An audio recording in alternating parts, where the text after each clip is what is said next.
On the precipice of history, the Roman Empire looms large, not merely as a bastion of civilization, but as a relentless machine of conquest. Behind its majestic aqueducts and sprawling cities lies a dark truth, an empire forged in war, iron discipline, and fear. While Rome gifted the world calendars and concrete, it also crafted terrifying military innovations, ruthless in their purpose, to crush resistance and send a chilling message. Imagine standing behind city walls, believing yourself safe. Then, with a thunderous thunk, an iron bolt, as long as a spear, pierces the shield of the man beside you, pinning him to the wall. This is the Ballista, Rome's precision siege engine, a colossal crossbow powered by twisted sinew and raw tension. These weren't mere curiosities of the battlefield, but sniper rifles of the ancient world. With deadly accuracy, Roman generals could pick off targets from hundreds of meters away. When they unleashed their lethal bolt, if the Ballista was Rome's sniper, the Onager served as its sledgehammer. Named after a wild donkey for its violent kick, this siege engine didn't just knock, it obliterated. Winding a massive torsion rope tight, it released a single arm flinging boulders the size of barrels. When it fired, it recoiled with such force that ancient engineers warned, never mount it on stone walls unless you wish to bring your fortress down. The sound of its thundering impact struck fear into the hearts of enemies. During sieges, onagers unleashed projectiles for hours, relentless in their assault on walls, gates, and morale. Each Roman legion traveled with 10 of these beasts, unmistakably destructive. When Rome demanded entry, the onager made it happen. Picture a massive wooden tower, taller than the city walls, laboriously rolling forward on iron-reinforced wheels. Inside, dozens of soldiers and engineers huddle, shielded behind fireproof hides soaked in vinegar and mud. This was the siege tower, Rome's. It wasn't constructed overnight, nor in a single location. Parts were transporting across land and sea, assembled on site, rising like a second city beside the one it aimed to conquer.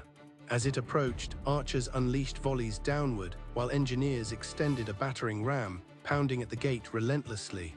Then came the moment of reckoning. A ramp dropped from the top level onto enemy walls.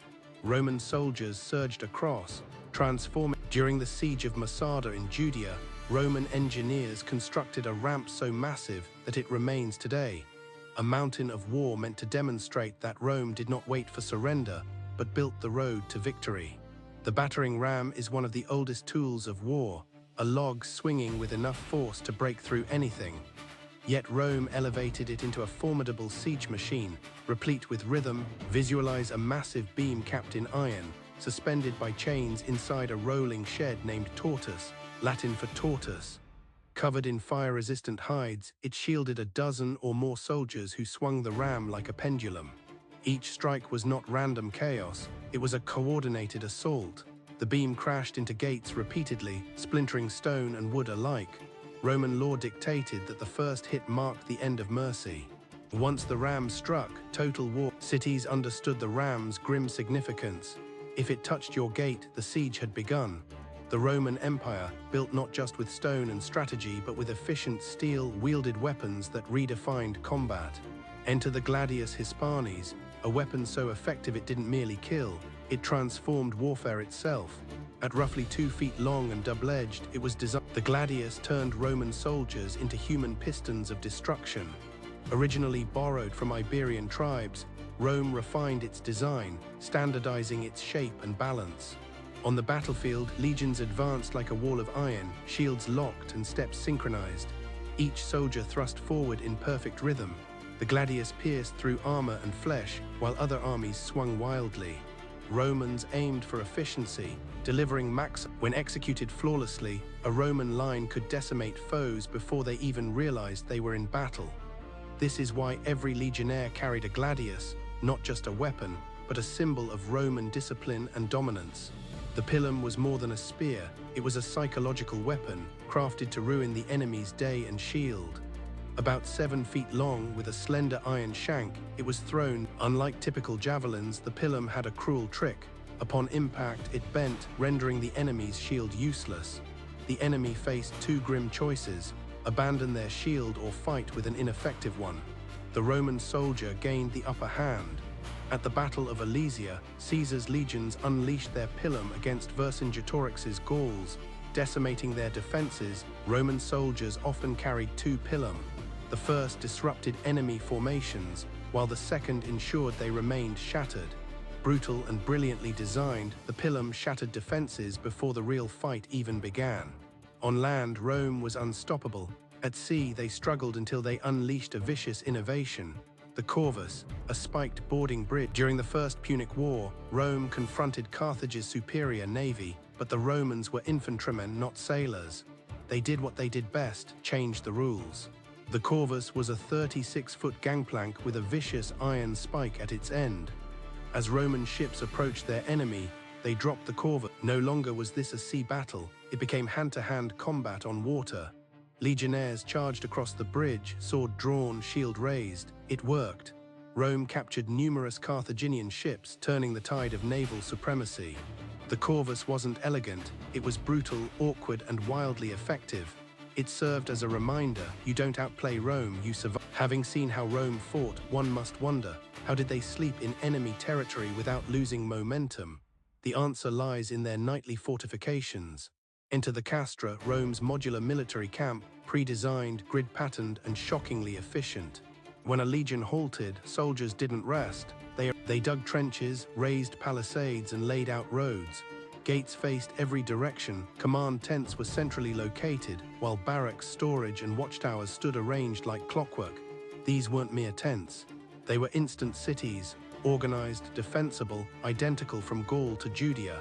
The consistency meant every soldier knew exactly where to go, stand, and defend. In short, Rome didn't merely travel as an army, it moved as a city. Each night, they constructed a new fortress, bringing the empire with them. But Rome didn't just win battles through brute force, they mastered psychological warfare. They engineered battlefields to conceal traps, guaranteeing enemy troops stumbled into concealed pits or were halted by caltraps. Scattered along pathways, caltraps could halt entire advances. Yet Rome went further, using camouflaged barricades to funnel foes into narrow kill zones, filling trenches with water or oil, and creating rows of sharpened branches hidden just below the surface. These traps didn't merely injure, they shatter. When you control the terrain, you dictate the fight. In Rome, every patch of dirt could become a weapon. One of Rome's most underrated war machines was the soldier himself. What made Roman legions so deadly wasn't just their training. It was their standardization. Every legionnaire marched with the same gear: a gladius hispanis for stabbing and a scutum, a large curved shield designed, a pila, a heavy javelin designed to bend upon impact, ensuring enemies could not throw it back. The armor, composed of segmented iron plates, shields the chest, shoulders, and back. This meant the Roman line moved not as hundreds of men, but as a singular organism, a force unified in rhythm and purpose. The camp layouts, tactics, and formation drills were all identical. Wherever the legion marched, they were plug and play. Land, sea, snow, desert. Before battle, the front lines unleashed volleys of pila to shatter enemy shields. Then came the advance, tight and controlled, a terrifyingly disciplined assault. Gladius drawn, shields locked, they formed. Rome didn't merely build an army, they mass-produced excellence. When enemies faced them, it was not just soldiers they confronted, but a system engineered to win. An engine of war that burned on water and clung to flesh. Enter Greek fire, developed in the Eastern Roman Empire, known to us as the Byzantine Empire. This ultimate naval weapon was shot from pressurized siphons or hurled in clay pots, igniting upon contact and adhering to ships, sails, and sailors alike.